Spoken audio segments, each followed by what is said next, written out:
আন্তৰিক অভিনন্দন জ্ঞাপন কৰিছোঁ, লগতে সমগ্ৰ অসমৰ ৰাইজক শুভেচ্ছা জ্ঞাপন কৰিছোঁ।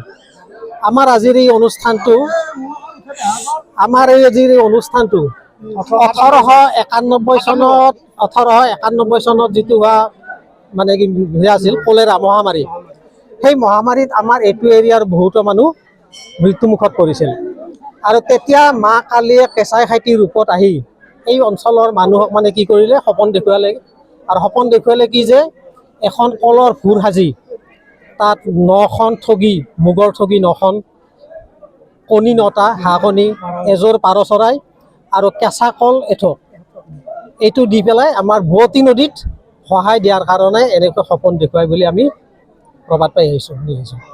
আৰু সেই অনুষ্ঠান ৰাখিয়ে আজি 135 বছৰ হ'ল। সেই সময়ৰ পৰা এই একেৰাহে এনেদৰে প্ৰতি বছৰে এই অনুষ্ঠানটো আমি চলাই ৰাখিছোঁ। ইতিমধ্যে তৃতীয় প্ৰজন্মমান ইতিমধ্যে শেষে হৈছে। এইবাৰো সেই একে মংগল কামনা কৰি এইবাৰো আমি অনুষ্ঠানটো আৰম্ভ কৰিছোঁ।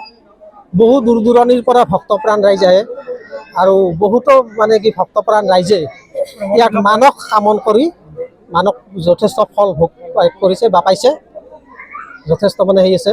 কিন্তু দুৰ্ভাগ্য মানে কি আমি এই ইমান ঐতিহাসিক পুৰণি এটা অনুষ্ঠান আমি কোনো গভমেণ্টৰ ফালৰ পৰা বিশেষ একো সা সুবিধা আজিলৈকে পোৱা নাই।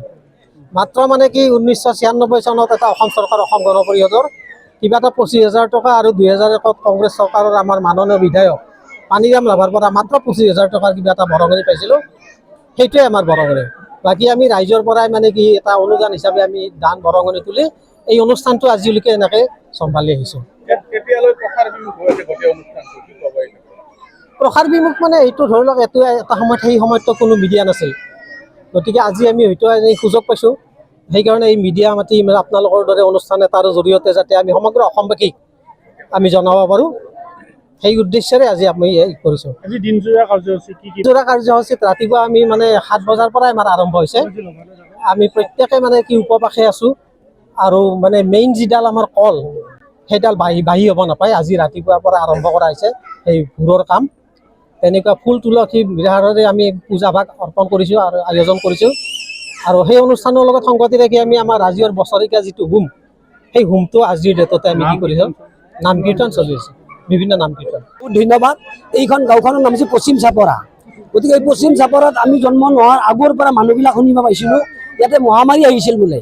মহামাৰী অহাৰ পিছত গাঁৱৰ মানুহ মৰি চব চেজ হৈ গ'ল। কিন্তু কিছুমান জানা মানুহে লাগি পেলাই এই ভোৰখন সাজি পেলাই মানে আহাৰ মাহত প্ৰতি বছৰে নদীত ভাহাই দিয়ে। তাৰ পৰা বহুত প্ৰমাণ আছে, মানুহৰ বহুত বেমাৰ আজাৰৰ পৰা বহুত ভক্তপ্ৰাণ আহি ইয়াতে আপোনাৰ পাৰ চৰাই বাগৰা, ডিমা কণী বাগৰা, প্ৰসাদ বাগৰা দিয়ে, তাৰ পৰা বহুত ফল পায়। গতিকে সেই ফলটোৰ তাৰমানে কোনো সীমা নাই আৰু কিমান ডাঙৰ ফল পায়।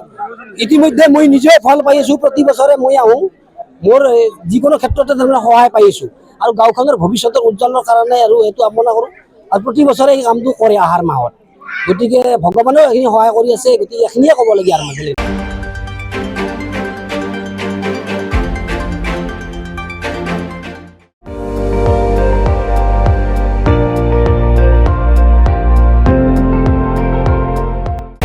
আপুনি চাই আছে ND24, সৰ্বশ্ৰেষ্ঠ নহয়, সৰ্বোত্তমৰ দৌৰ।